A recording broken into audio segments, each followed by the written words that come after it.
Hello and welcome to episode 78 of the HamCorp Training Manual. In this episode, we cover a significant portion of Botania, going through mana pools, spreaders, sparks, the runic altar, and finally, the Elven gateway. Let's continue right where we left off. So, I have petals automated from last episode, so I can make the nightshade and the day bloom. I think I'm going to make a couple of both of them, because they do die after an hour of gameplay. As a reminder, for the petal apothecary, turn off your magnet, and then throw in your flowers.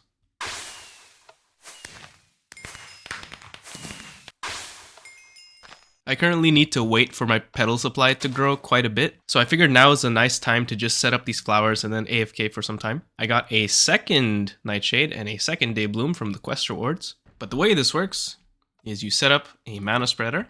One is enough, I have two, but one should be fine. Place your flowers around. And now if you right click the mana spreader with a wand, you should see this green bar slowly start to build up.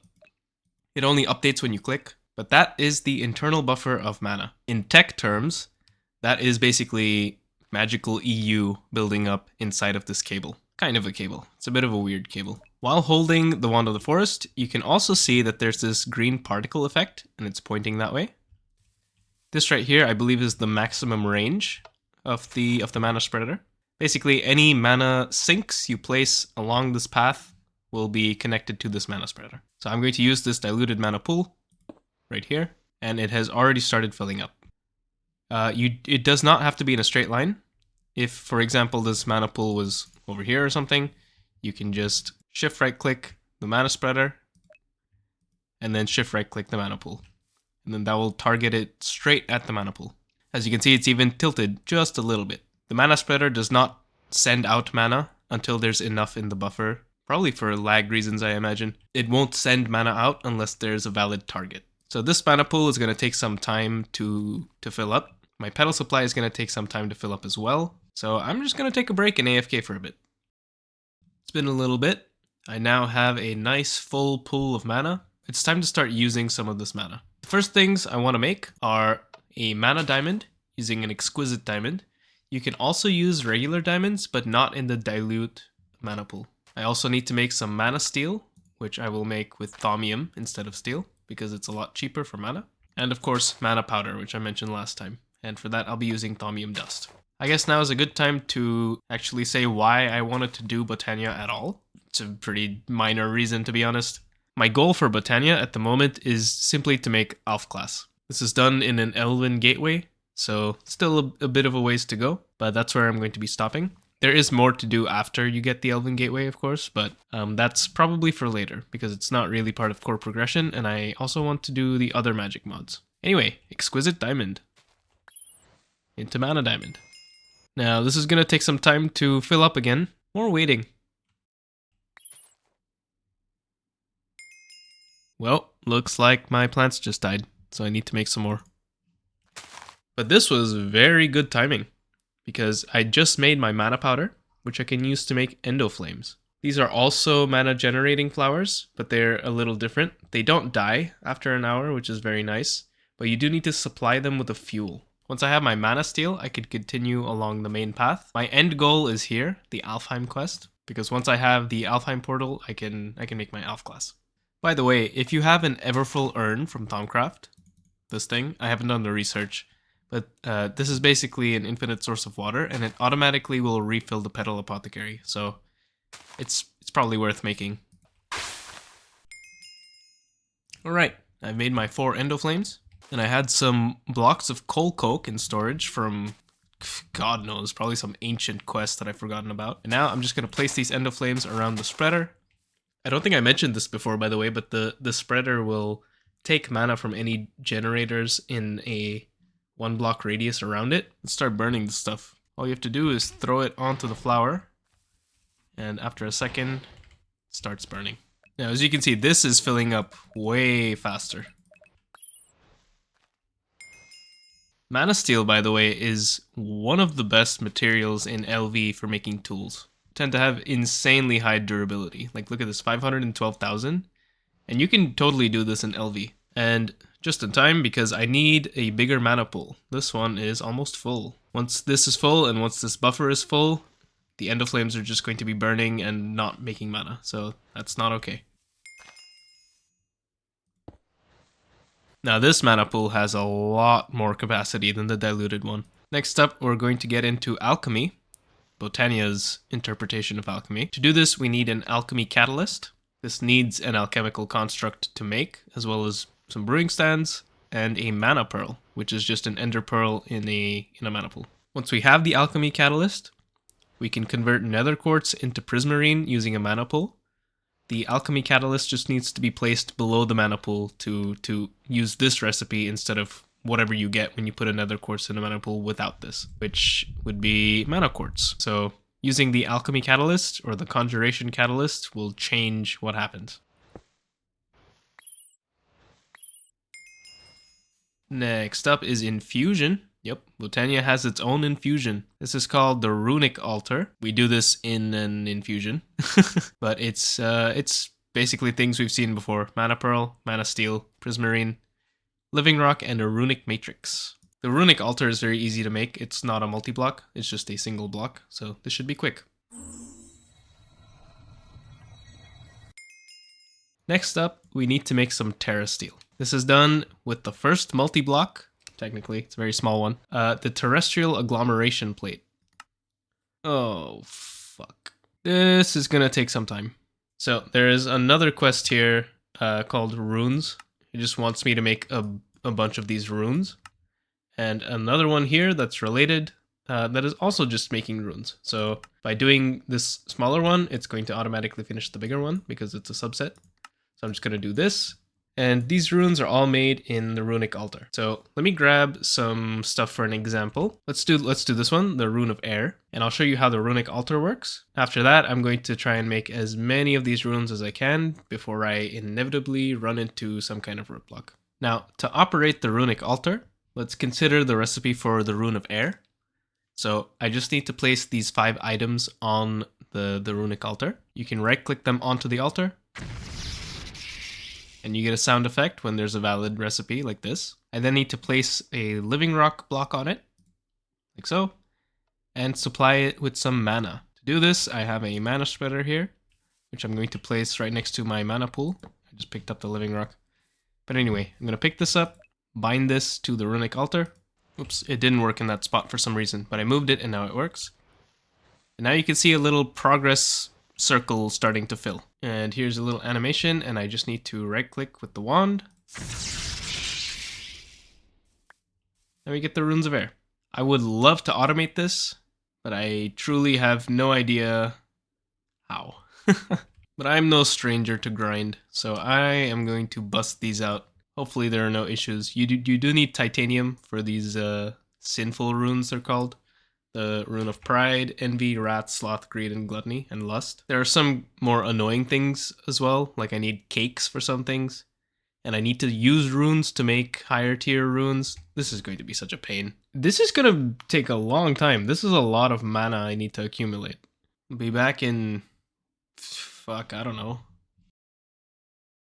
My dear colleagues, I have just discovered that making the seasonal runes doesn't consume the elementary runes. I'm gonna have a lot of runes left over. I've expanded my endoflame farm. It's still quite slow, but I've also expanded my network of mana spreaders because I was getting bottlenecked by having a single mana spreader, just a little bit. So now I have 4. Oh my god, this took forever. I'm finally done.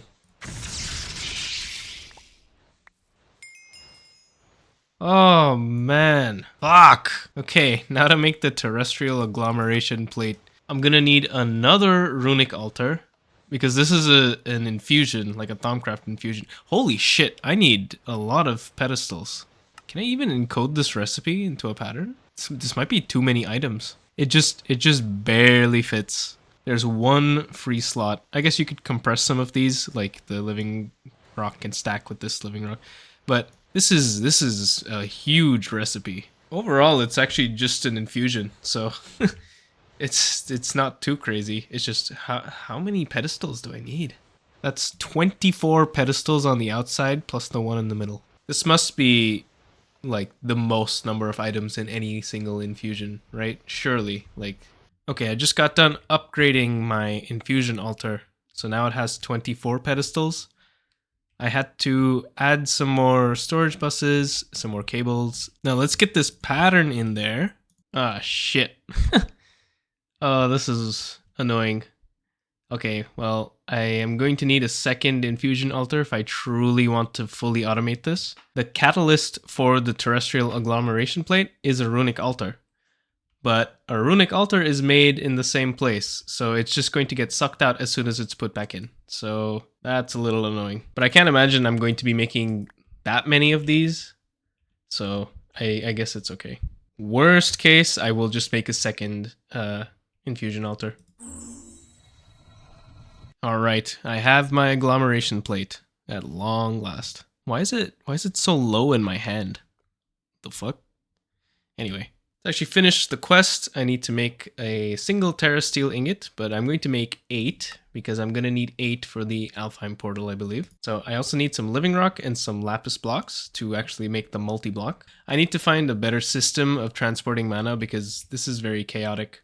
Living rocks in an X shape, lapis filling the holes, and terrestrial agglomeration plate in the middle. And that's it. The recipe for terrasteel is actually not in any eye, unfortunately. But it is here in the Lexica Botania, and this is the same as the vanilla Botania recipe. So it's a mana diamond, a mana steel ingot, and a mana pearl. The Lexica Botania also suggests using sparks to transport mana instead of these goofy spreaders, which makes a lot of sense. Sparks are much faster and quite cheap, and they can only go on certain places. I think the runic altar is one of them, so really I should have used it on the runic altar, but I'm going to use it here. And you can also use it for the runic altar if you get this far in the video before doing it yourself. To make a spark, you just need some blaze powder, some petals, and some ethereal essence. It doesn't matter what kind of ethereal essence, and I have some from fighting warp monsters that have attacked me. So I'm just going to make 2 for now. One goes on the mana pool, and one goes on the agglomeration plate. You can right-click the spark with the wand, and it shows you if there's a valid link. Okay, so now I need some mana diamonds, mana pearls, and mana steel ingots. I'm also going to have to generate a lot more mana because each terrasteel ingot is going to cost half a mana pool. So I'm going to need 4 full mana pools worth of mana. And this thing is not even half full, so the amount I have now is not even enough for my first ingot. So I'm going to have to burn a lot more coal. Ideally, I would also look into better flowers and see what other mana generation methods are available to me. But you know, sometimes the world is not ideal. I don't want to start this craft until I can complete it because I don't want to risk my items despawning because you don't get any mana refunded if the craft is cancelled, be it by despawning or even if you pick up the items, it'll cancel the craft, so you really don't want to do that. This is going to take a long time. I made another flower, the Rosa Arcana. There's a quest for it, but I wasn't recording when I finished it. But this basically consumes XP from me and generates mana out of it. So you can see my level going down at the bottom, and that is filling up the mana spreader and the internal buffer. I think it just voids my XP if it's full, so I do have to be a little mindful of that. But this is helping fill up the mana pool quite quickly. Quite quickly is an overstatement, but I now have half a mana pool, so I can make 1 terrasteel ingot. So let's do that. Diamond, mana pearl, ingot. Shit. Diamond. Okay. Nearly done. There it is. Now I just need 7 more. Alright, my 8th and final, for now, terrasteel ingot. Good God, that was boring. I just fed these endoflames and I stood on these Rosa Arcanas and I just waited. Luckily, the intern had been doing quite a bit of work for quite some time, and there was a big bucket of liquid XP below here, or a big super tank even. That's why I'm level 172. But let me tell you, when I remembered that he existed and I collected all the XP, I was level 197, and I used 25 levels to do this. 25 levels at 172 is a lot of XP. So now we can make the Alfheim portal. I'll be back when I have all of these materials and we can assemble the Alfheim portal together. And that will be the end of our Botania adventure for now. I may come back to it in the future, especially after reading your comments where you will most definitely research this for me and tell me what Botania items are extremely useful. And here is the last of the Elven gateway pieces. Actually, I don't know how big this is. Oh, here it is. Okay, it needs a little bit more space than the ender portal. So I'm gonna put it on this side, something like this. It encroaches a little bit onto the shared area, but that's fine. And to turn this thing on, yes, of course, you right-click with the Wand of the Forest, and that should open the portal to Alfheim. Except there's no mana in these pools, so that might be the problem. I'm going to use these Rosa Arcanas.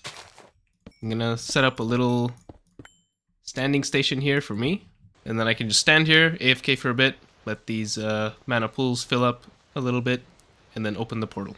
The portal, however, does not lead to a new dimension. It's not one that I can travel through, but I can send items through it. That was actually the whole point of this. You can make quite a few new items. I'm not particularly interested in any of them at the moment, except for Alf Glass, because this is an IV tier glass, and it is much, much cheaper than making the other IV tier glasses. For reference, the other ones are tungsten steel reinforced borosilicate glass, and also the thorium yttrium glass blocks. They're affordable, but they're not nearly as cheap as this. So this is just straight up, you throw in any EV tier glass and you get Alf Glass. And the best EV tier glass that you can throw in terms of cost, so the cheapest, is mana glass. Mana glass is as simple as throwing regular glass into a mana pool. So we're basically getting IV glass for just regular glass and some mana, which I think is a pretty good deal. Okay, portal is now open. I'm gonna throw in this mana glass I made and get my Alf Glass, and that's that. We can move on to the next magic mod. Thank you, friendly elves from Alfheim. Thank you for watching this episode of the HamCorp Training Manual. In the next episode, we will start working on blood magic. Due to budget cuts, the witchery section of the magic training has been postponed to a later date. Whenever HamCorp absolutely needs to be able to change biomes, that is. Unrelated, HamCorp has had its most profitable month yet. The shareholders are sure to be pleased.